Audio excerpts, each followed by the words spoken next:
दोस्तों नमस्कार, मैं मयंक त्रिपाठी आप सभी का एचएम कोचिंग क्लासेस में स्वागत करता हूं। कैसे हैं आप सब। आज हम लोग हिंदी सीरीज में विराम चिन्ह पढ़ेंगे। विराम चिन्ह प्रतियोगी परीक्षाओं के लिए महत्वपूर्ण टॉपिक है। यहाँ से एक या एक से अधिक यानी कि एक या दो से तीन प्रश्न परीक्षाओं में पूछे जाते हैं।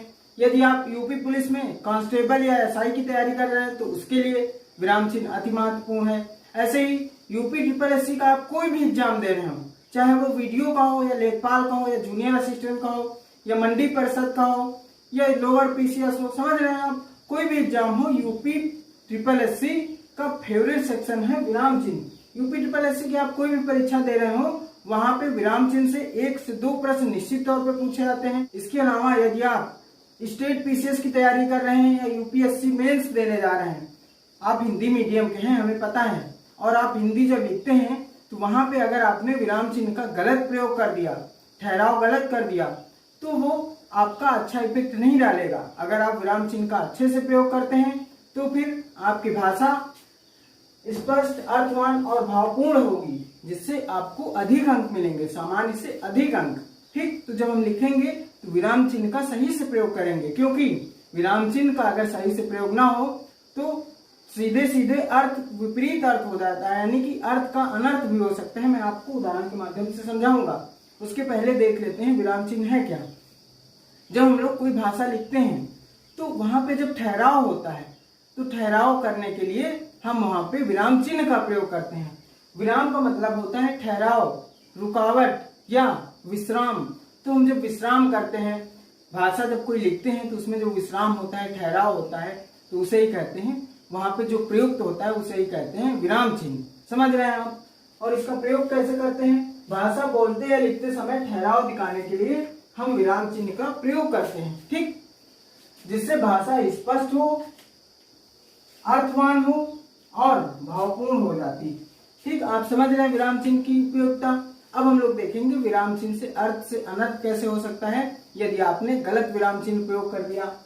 रुको मत जाने दो, यहाँ पे आपका अर्थ निकल रहा है किसी को कोई रोक रहा है और कह रहा है मत जाने दो। ठीक, क्योंकि यहाँ पे अल्प विराम लगा है। ये इसको इंग्लिश में कामा बोलते हैं, हिंदी में बोलते हैं अल्प विराम। प्रतियोगी परीक्षाओं में प्रश्न आता है कि निम्नलिखित में से अल्प विराम कौन सा होगा। अल्प विराम दे देगा, पूर्ण विराम दे देगा, अर्ध विराम दे देगा, चार चिन्ह दे देगा, फिर आपसे पूछेगा। तो समझ रहे हैं आप किस प्रकार के प्रश्न पूछे जाते हैं। तो उदाहरण समझते हैं। रुको मत जाने दो, यानी कि यहाँ पे रोकने, यहाँ पे रोक रहा है, रोकने के अर्थ में ये वाक्य प्रयुक्त हुआ। और यहाँ पे रोको मत जाने दो, यहाँ पे कह रहा है रोको मत, यानी कि मत रोको, जाने दो उसको जा रहा है तो। और यहाँ पे जाने के अर्थ में प्रयुक्त हो रहा है। तो समझ रहे हैं आप कि वाक्य एक ही है, सिर्फ अल्प विराम यहाँ पे आगे आ गया है और पूरा वाक्य का अर्थ ही बदल गया है। यानी कि पहले अर्थ था रोकना और फिर हो गया नहीं, रोकना नहीं है, जाने दो। बस कितने से, रोको, आप थोड़ा सा ठहराव लेंगे, फिर कहेंगे मत जाने दो। तो इसका मतलब समझने वाला समझेगा कि रोक रहे हैं, जाने नहीं दे रहे हैं। और इसमें रोको मत जाने दो, अगर आप रोको मत के बाद ठहराव लेंगे फिर कहेंगे जाने दो, इसका मतलब ये हुआ कि उसे आप रोक नहीं रहे हैं, उससे कह रहे हैं कि जाने दो। तो समझ रहे हैं आप विराम चिन्ह की उपयोगिता क्या है। अब हम लोग बारी बारी से विराम चिन्ह के जो महत्वपूर्ण प्रकार हैं जो परीक्षाओं में पूछे जाते हैं वो हम आपको बताने वाले हैं। यदि आप प्रतियोगी परीक्षाओं की तैयारी कर रहे हैं तो ये वीडियो आपके लिए बहुत महत्वपूर्ण है। चलिए दोस्तों, मैंने आपके लिए कुछ महत्वपूर्ण विराम चिन्ह जहां से आपको डाउट रहता है उनको एक साथ करके मैंने रखा है, इनको देख लेते हैं। अल्प विराम क्या है। अल्प विराम चिन्ह यानी कि इसको अंग्रेजी में कॉमा कहते हैं। यहाँ पे जब आप किसी वाक्य में थोड़ा सा ठहराव प्रदर्शित करेंगे, यानी कि थोड़ा सा रुकेंगे, तब वहां पे आप अल्प विराम का प्रयोग करेंगे। जैसे मैं आपको उदाहरण के माध्यम से बताना चाहता हूँ। भारत में गेहूं, चना, मक्का आदि फसलें उगाई जाती हैं, यानी कि विभिन्न वस्तुओं की बात करें, विभिन्न व्यक्तियों की बात करें। ठीक, जैसे राम, सीता, हनुमान जी भगवान हैं। उदाहरण के माध्यम से मैं आपको समझाने की कोशिश कर रहा हूँ। समझ रहे हैं आप कि अल्प विराम कहाँ प्रयोग होगा, जहाँ पे थोड़ा सा ठहराव हो और विभिन्न व्यक्तियों, वस्तुओं, जब कई सारे व्यक्ति और वस्तु होंगी तो वहां पे आप अल्प विराम का प्रयोग करेंगे। जैसे भारत में गेहूं, चना, मक्का आदि फसलें उगाई जाती हैं, मैंने आपको बताया। तो गेहूं, चना, मक्का, यहाँ पे आप ऐसे नहीं कहेंगे गेहूं, चना, मक्का, नहीं, रुक रुक के भारत में गेहूं, चना, मक्का आदि फसलें उगाई जाती हैं। थोड़ा सा ठहराव। पूर्ण विराम में क्या होता है, जब वाक्य खत्म हो जाता है तब पूरा ठहराव होता है। जैसे राम स्कूल जाता है, फिर पूर्ण विराम लगा है, ये पूर्ण विराम का चिन्ह है। ठीक, आपको परीक्षाओं में ऐसे ही प्रश्न पूछा जाएगा कि निम्नलिखित में से पूर्ण विराम होगा, और 1 2 3 4 चारों चिन्ह दे देगा, तब आप बताएंगे कि पूर्ण विराम ये होगा। तो ठीक है, पूर्ण विराम आप समझ गए कि जब कोई वाक्य खत्म हो जाएगा तब वहां पे पूर्ण विराम लगाएंगे। अर्ध विराम क्या होता है, अर्ध विराम जानना आपके लिए महत्वपूर्ण है। अर्ध विराम में आप ये कह सकते हैं कि पूर्ण अल्प विराम से, माफ करिए, अल्प विराम से थोड़ा ज्यादा ठहराव होता है और पूर्ण विराम से कम। यानी कि जब आप अर्ध विराम का प्रयोग करेंगे तो अल्प विराम से ज्यादा ठहराव करेंगे और पूर्ण विराम से कम, क्योंकि पूर्ण विराम में तो खत्म ही हो जाता है, राम स्कूल जाता है आप कहेंगे, फिर ठहराव ले लेंगे अच्छा खासा। लेकिन अल्प विराम में थोड़ा सा ठहराव लेंगे। लेकिन अर्ध विराम में अल्प विराम से थोड़ा ज्यादा ठहराव लेना है आपको। ठीक, आपको उदाहरण के माध्यम समझाते हैं। वह एक धूर्त आदमी है, ऐसे कहेंगे, फिर ऐसा उसके मित्र भी मानते हैं। आप यहाँ पे अर्ध विराम लगाएंगे। समझ रहे हैं आप कि आपको अल्प विराम से ज्यादा ठहराव लेना है और पूर्ण विराम से कम। बाकी आप इतना याद रखिए, क्योंकि परीक्षाओं के लिए बस यही महत्वपूर्ण है कि ये विराम चिन्ह क्या होता है। अल्प विराम यानी कि ये वाला चिन्ह, पूर्ण विराम में ये चिन्ह, अर्ध विराम में ये चिन्ह, और उप विराम में क्या होता है। उप विराम में मैं आपको बताना चाहता हूं कि जैसे ये वाक्य है, वाक्य के विषय में कोई बात बताई जाए तो वहां पे क्या होगा, उप विराम होगा। ठीक, जैसे प्रदूषण एक अभिशाप, कृष्ण के अनेक नाम, मोहन, गोपाल, गिरधर। ठीक, आप ऐसे वाक्य मान सकते हैं या मान सकते हैं किसी वस्तु, व्यक्ति के नाम पर या किसी विषय के नाम पर कोई बात बताई जाए तो वहां पे क्या होगा, उप विराम होगा। तो उप विराम का चिन्ह ये, इसको कहेंगे आप, मैं आपको इंग्लिश में भी बता रहा हूं, इसको कहेंगे अल्प विराम यानी कि कामा, इसको कहेंगे फुल स्टॉप, इसको कहेंगे सेमी कॉलन, इसको कहेंगे कारण। ठीक, आपको एक प्रश्न बहुत महत्वपूर्ण है जो मैं बताना चाहता हूं, परीक्षाओं में पूछा गया प्रश्न है कि कौन सा ऐसा विराम चिन्ह है जो हिंदी का प्योर रूप है, यानी कि हिंदी में ही प्रयुक्त होता है, अंग्रेजी में नहीं प्रयुक्त होता है।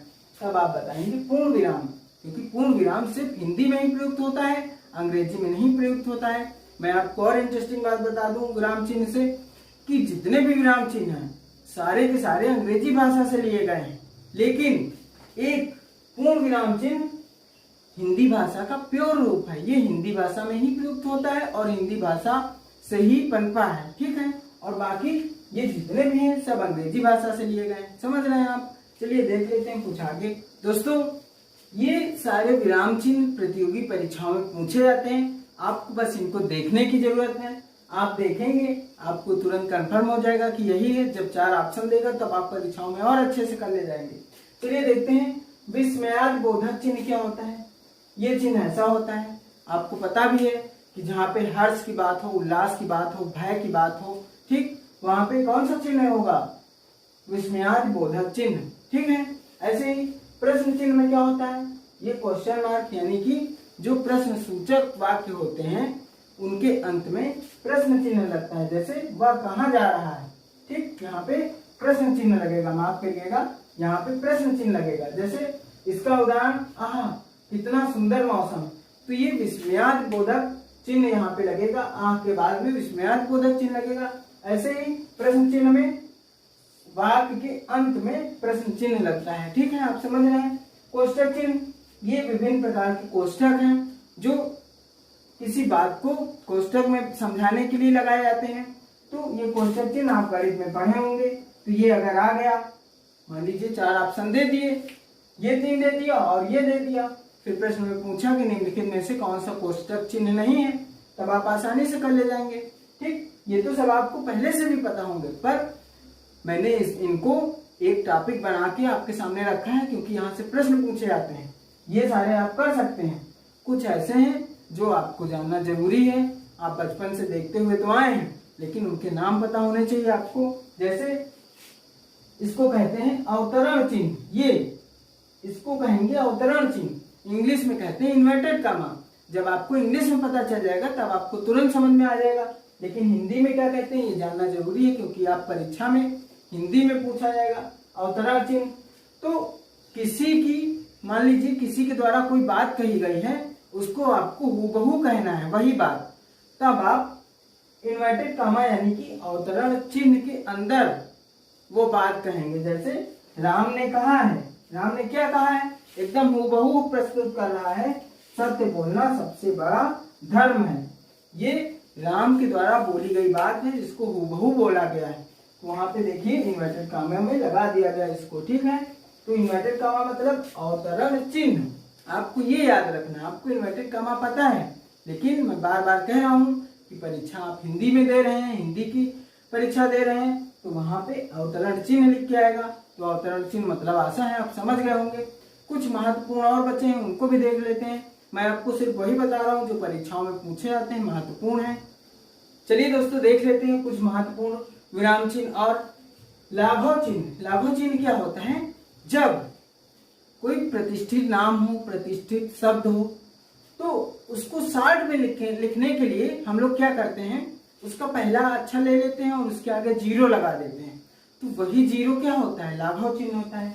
जैसे डॉक्टर का आप डा लिखेंगे, पहला अक्षर आपने ले लिया और उसके आगे छोटा सा जीरो लगा देंगे। ऐसे ही पंडित में आपने प ले लिया और उसके आगे छोटा सा जीरो लगा दिया। इंजीनियर में ये ले लिया पहला अक्षर और उसके आगे जीरो लगा दिया। तो समझ रहे हैं लाघव चिन्ह क्या होता है, कि किसी शब्द को शॉर्ट में लिखना और उसके आगे जीरो लगा देना। तो जो जीरो छोटा सा होता है उसे ही कहते हैं लाघव चिन्ह। तो अब आपको लाघव चिन्ह पता चल गया है। अगर परीक्षाओं में पूछा गया कि निम्नलिखित में से लाघव चिन्ह होगा, तो आप इसको कर देंगे। क्यों करेंगे, क्योंकि आपको समझ में आ गया है कि लाघव चिन्ह क्या होता है। ऐसे वितरण चिन्ह, वितरण चिन्ह देखिए मैं हर जगह लगा रहा हूँ। आज की क्लास में आप नोटिस करिएगा, वितरण चिन्ह हर जगह लगा है मेरे, ठीक। तो इससे आप समझ रहे हैं कि किसी वाक्य या वाक्यांश को सूचित करने के लिए कि इसमें क्या है। जैसे मैंने लाघव चिन्ह लगाया, फिर वितरण चिन्ह, लाघव चिन्ह लिखा, फिर वितरण चिन्ह लगा दिया, यानी कि मैं बताने वाला हूँ कि लाघव चिन्ह है क्या, इसके बारे में सूचना देने वाला हूँ।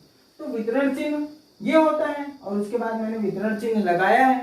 क्यों लगाया है, कि मैं वितरण चिन्ह के बारे में आपको बताने वाला हूँ, सूचना देने वाला हूँ। जैसे वचन के दो भेद हैं, फिर वितरण चिन्ह कौन कौन से, पहला एक वचन, दूसरा बहुवचन, ठीक। तो समझ रहे हैं आपकी वितरण चिन्ह क्या होता है। ये महत्वपूर्ण है, ये परीक्षाओं में पूछे जाते हैं। पुनरुक्त चिन्ह क्या होता है, आपने देखा होगा कि जैसे आप कुछ लिखते हैं, जैसे मान लीजिए 5 रुपए, फिर 10 रुपए, फिर 20 रुपए, ऐसे आपको लिखना है। तो आप रुपए रुपए ना लिख के क्या कर देंगे, ये कर देते हैं, पुनरुक्त चिन्ह लगाते हैं। ऐसे मतलब कोई बात रिपीट करनी हो तो हम उसको पुनरुक्त चिन्ह में प्रयुक्त करते हैं।